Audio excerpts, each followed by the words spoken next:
10 minute. Okay, તો ફટાફટ શરૂ કરી દઈએ. અડધી ચમચી જેટલું બટર લઈએ છીએ. બટર મેલ્ટ થાય એટલે 1/4 કપ કન્ડેન્સ મિલ્ક લઈએ છીએ.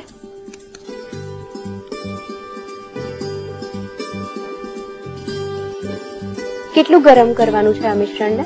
એકદમ ગોળી પડતું થઈ જશે ત્યાં સુધી.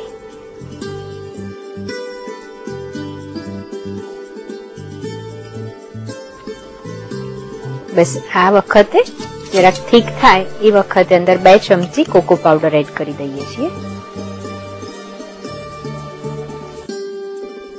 સતત હલાવવું પડશે ને આ મિશ્રણને? કડાઈની બધી કિનારી છોડી અને ગોળા પડતું થઈ ગયું છે એટલે થોડીક વાર રાખી અને ગેસ બંધ કરી દઈશું.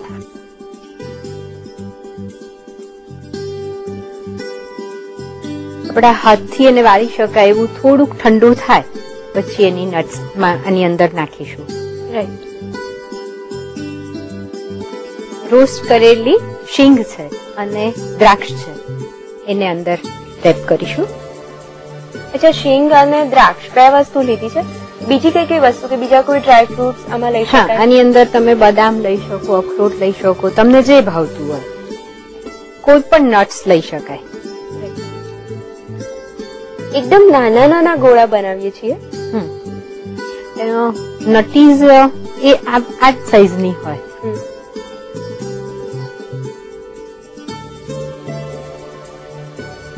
બહુ જ ઈઝી અને બહુ જ ફટાફટ બની જતી એવી રેસીપી છે.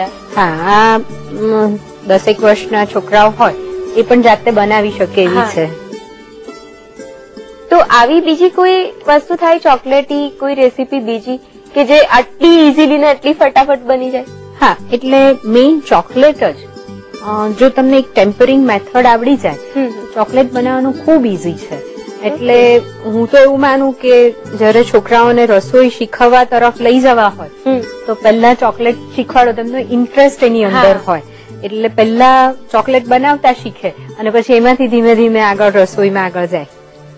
બહુ સારો કોન્સેપ્ટ છે આ. કારણ કે નાના બાળકોને ખાસ કરીને છોકરીઓને કિચનમાં આવું ગમતું નથી હોતું.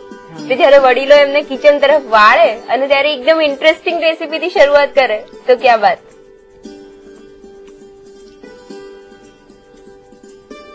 લગભગ કેટલાક નટીસ બને છે જે માપ આપણે લીધું છે વસ્તુઓનું? હા, એટલે તમે આમાં સાઈઝ નાની મોટી કરી શકીએ.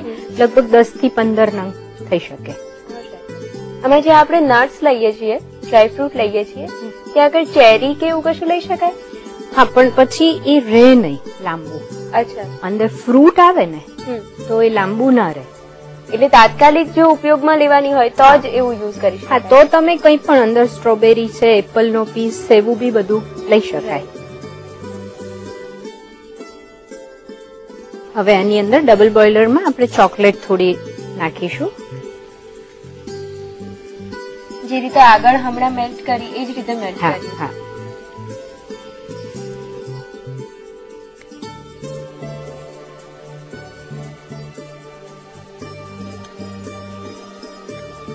મેલ્ટ થઈ ગયું છે અને બહાર લઈ લઈએ.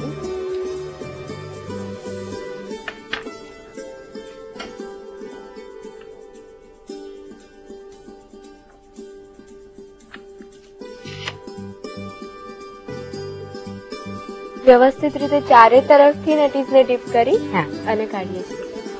પ્લાસ્ટિક પેપર પર લઈ લઈએ છીએ. ઓકે, એટલે કાઢતી વખતે સહેલાઈ પડે.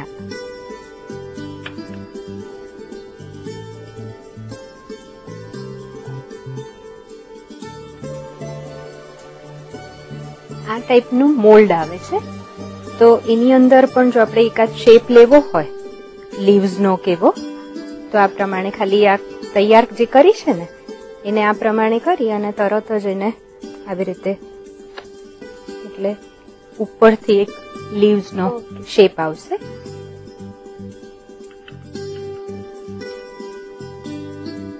આ પ્રમાણે ચોકલેટમાં ડીપ કરી અને પછી એને ફ્રીઝમાં 1 કલાક માટે મૂકી દેવાની છે. તો નટીસ તૈયાર થાય એટલી વારમાં એક બ્રેક